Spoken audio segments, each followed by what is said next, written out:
कुछ और जानकारियां लूंगा, लेकिन इस बीच एक बड़ी खबर सामने आ रही है, वो अपने दर्शकों तक हम पहुंचा दें। भारत में तेजी से कोरोना के केस में बढ़ोतरी देखने को मिली है और भारत में अब तक कोरोना के 257 मामले सामने आए हैं।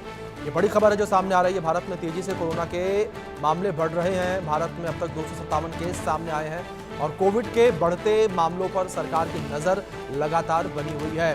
स्वास्थ्य मंत्रालय का कोरोना को लेकर अलर्ट जो है वो भी जारी किया गया है। स्वास्थ्य मंत्रालय पहले से ही अलर्ट मोड पर है और जिस तरीके से कोरोना के मामले बढ़ रहे हैं उस पर सरकार नज़र बनाए हुए है।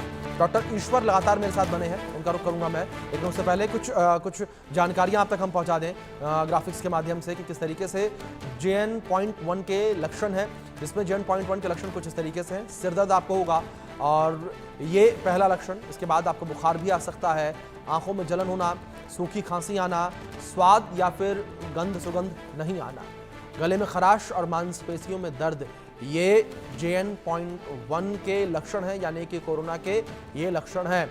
अगर ऐसे लक्षण आपके अंदर हैं तो आप डॉक्टर से संपर्क करें और आप कोविड टेस्ट ज़रूर करवाएं। और भारत में कोरोना जिस तरीके से लगातार बढ़ रहा है, अब वेरिएंट को लेकर बात करें तो कोरोना के क्या नया वेरिएंट है, इसमें आपको बता दें कि कोविड JN.1 का ये वेरिएंट है। साथ ही साथ ओमिक्रॉन के BA.2.86 का ये स्ट्रेन पिरोला भी कहा जाता है। अगस्त 2023 में पहली बार मिला था ये वेरिएंट और करीब 30 म्यूटेशन इस वेरिएंट के हैं। वेरिएंट में करीब 30 म्यूटेशन है, तो कुछ इस तरीके से कोविड का JN.1 ये वेरिएंट है जो कि इस वक्त काफ़ी तेज़ी से फैल रहा है, जिसके मामले लगातार बढ़ते हुए नज़र आ रहे हैं।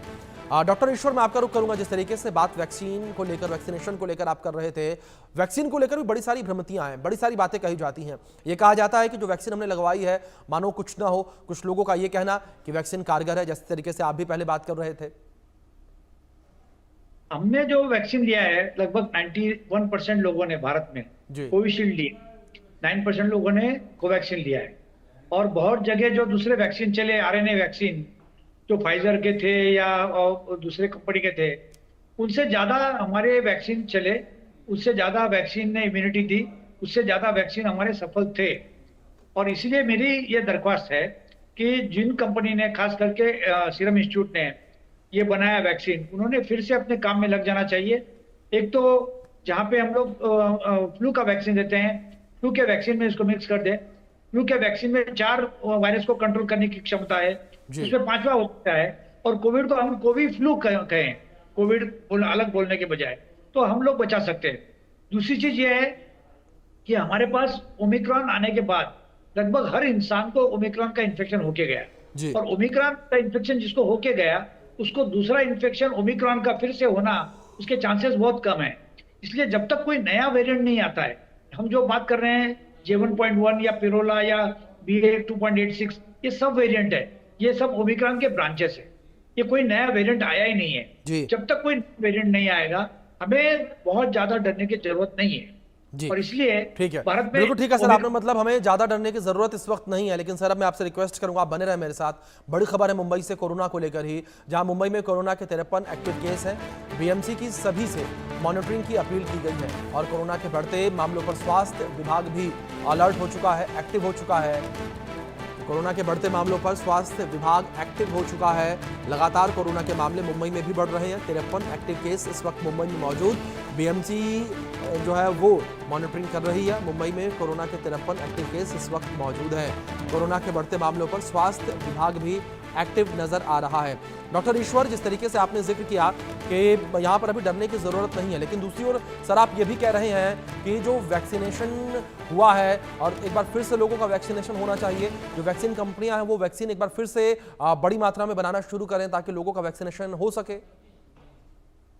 हमें अगर मेडिकल साइंस में विश्वास नहीं होता या मेडिकल साइंस का कमाल नहीं होता, तो हमारा जो 1947 में जब हम आजाद हुए थे, हमारा एवरेज एज 32 था। आज भारत का एवरेज एज 71 है, 71 मेल का और 73 फीमेल का, तो अपने आप बढ़ा है। तो इसीलिए जो बीमारियां हम लोग रोक सकते हैं वैक्सीन के जरिए या दवाई के जरिए, उनको रोकें। जिन बीमारियों का हम इलाज कर सकते हैं इलाज करें, और उसी ढंग से आगे जिंदगी चलनी है। तो बेसिकली कई लोग फ्लू का वैक्सीन लेते हैं 60 की एज के बाद, वो भी वैक्सीन काफी महंगा है, वो बहुत ज्यादा लोगों को उसका कॉस्ट अमेनेबल नहीं है।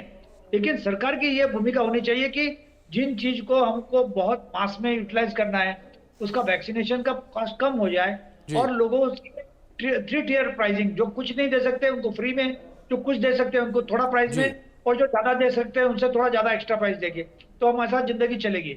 अगर सब चीज की आदत लोगों को हो गई तो लोग लेंगे नहीं। और दूसरी चीज ये है कि हम लोग हमारी जो जीनोम सीक्वेंसिंग है वो करते रहे कि भाई नया कोई वेरिएंट सब वेरिएंट आ रहा है क्या। जब तक नया वेरिएंट सब वेरिएंट नहीं आएगा हमें उसकी चिंता करने की जरूरत नहीं है। चिंता किसको होना चाहिए? साइंटिफिक कम्युनिटी और सरकार। बिल्कुल, आम लोगों तक ये बात जाना भी बिल्कुल नहीं चाहिए। डॉक्टर ईश्वर, जिस तरीके से आपने जिक्र किया कि हमें चिंता करने की जरूरत नहीं है, ये आपने भारत के लोगों के लिए